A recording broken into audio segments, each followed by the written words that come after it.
Mahealani Richardson. Over the next 45 minutes, we will try to get as many of your questions about coronavirus answered as we can. Now, our panel tonight features some of the most prominent members of Hawaii's medical community. Introducing Lieutenant Governor Dr. Josh Green, Dr. Leslie Chun with Hawaii Pacific Health Medical Group. He is the CEO. Hilton Rathel, the Healthcare Association of Hawaii President and CEO. Dr. Julius Pham, the Interim Chief Quality Officer for the Queen's Health Systems. Daniel Ross, the President of the Hawaii Nurses Association. And Dr. William Scruggs, Chief of Staff at Adventist Health Castle. Thank you so much for joining us tonight. To the full panel, the first question is, in your assessment, do we have enough equipment and personnel to deal with an unexpected spike in cases? I'll start right off, guys. Thanks for having us. These are the best docs and leaders in the healthcare community. You got it tonight. We don't have enough if we have a massive spike. Nobody does in the country. That's why we have to stop the spike from occurring.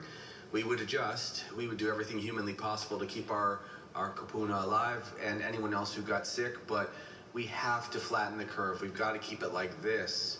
We can't let it go up like Italy did because, first of all, as I think we'll point out tonight, some of our healthcare providers will get sick as well, and they will be out for some time.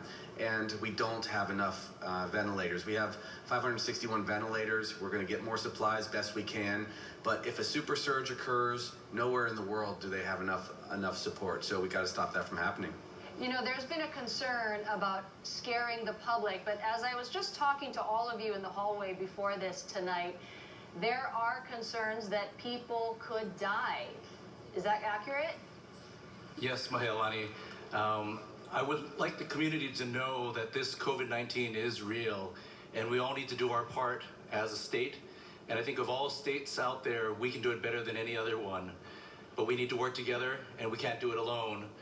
The healthcare workers are all focused on helping anyone who needs our care, but the public needs to know that they need to stay at home, not disobey the 14-day or the stay-at-home laws.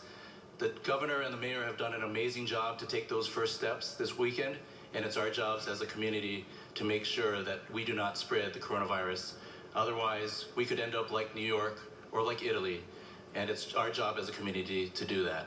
Do you else want to jump in on that? Sure, I agree with everything that's been said.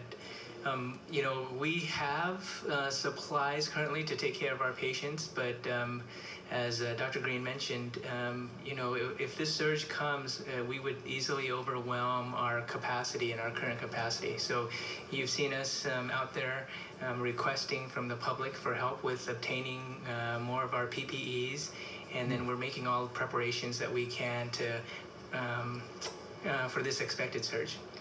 Yeah, Dr. Pham, Queens has put out the call for masks and other personal protective equipment.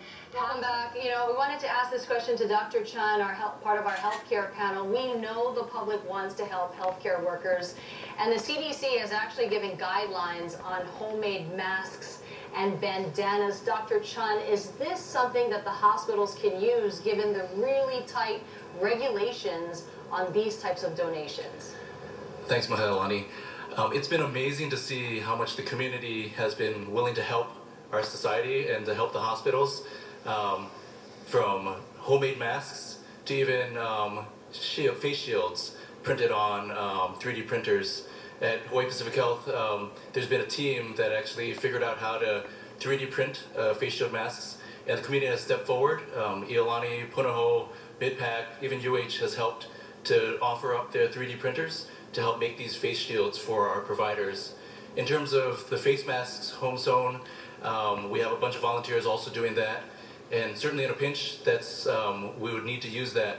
It's not ideal, but certainly could help out potentially with patients coming in and family members coming into the hospital to protect others. Let's go to those CPAP ventilators. Can they, or those CPAP machines, can they be used as a ventilator if there becomes a really serious crisis in our hospital system? Hilton, did you want to take that? Yeah, I'll take that. So we've looked at these, and not necessarily the CPAP, but what we call LTVs, or long-term ventilators. And there are some challenge with those to use on COVID patients because they don't have the necessary circuitry to protect our staff from the exhalation gas. But there's nothing wrong with using them on patients that don't have COVID.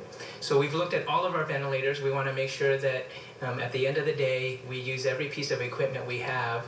And we have a plan in place to use those ventilators for perhaps our patients that are non-COVID, and then reserve our more full-featured ventilators for our COVID patients. Now we have a question from one of our viewers. Tracy K says, I hear my neighbors in my apartment building coughing. Can droplets pass through screen windows? Anyone want to answer? Well, one thing is, people have to be 6 feet, within 6 feet usually. I mean, we're trying to not scare people. Of course, we don't want people coughing on you. They probably have a cold or the flu, but no one should be cavalier about this.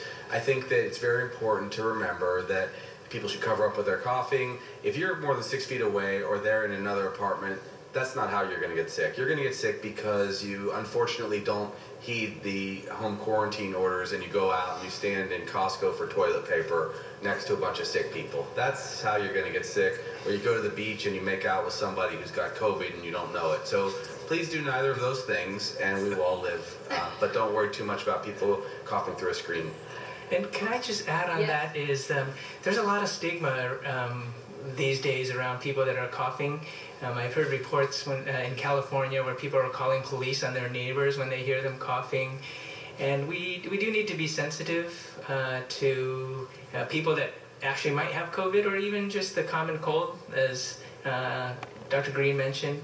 And please be respectful. And Absolutely, Dr. People have COPD, I should also add, right? We have to go to break, but we wanted to continue our discussion on K5 for the next half hour with just one commercial break. We hope you join us. Medical experts, Lieutenant Governor Dr. Josh Green, Dr. Leslie Chun, Hawaii Pacific Health Medical Group CEO, Hilton Raythel Healthcare Association of Hawaii President and CEO, Dr. Julius Pham, the Interim Chief Quality Officer for Queens Health Systems, Daniel Ross, the President of the Hawaii Nurses Association, and Dr. William Scruggs, Chief of Staff at Adventist Health Castle. Hawaii passed a very grim milestone today with 100 cases. How big do you project this to be, and how many people may fall ill? That's the million-dollar question, right?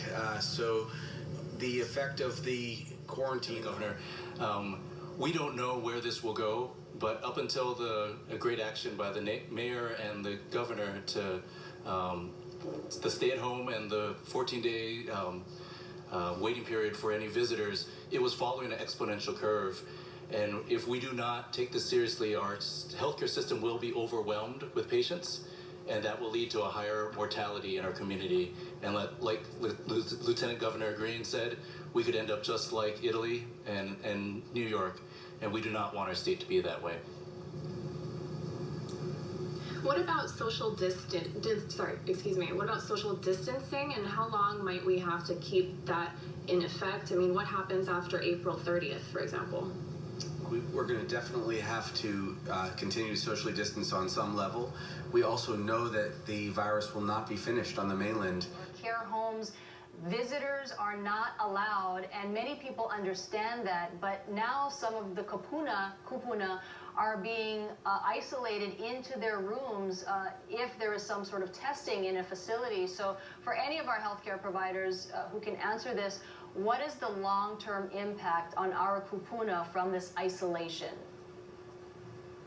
I think that's another question that we just don't know, but I think to the families out there, phone calls, sending gifts, doing FaceTime, whatever it may do, you can do to help make it as normal as possible for the kupuna. It's very important. I think the nursing homes protecting the kupuna is the right thing, because children and visitors can bring in the virus, and as we saw in Seattle, that could be deadly for the nursing home, and we can't have that happen. Yeah, I agree completely. The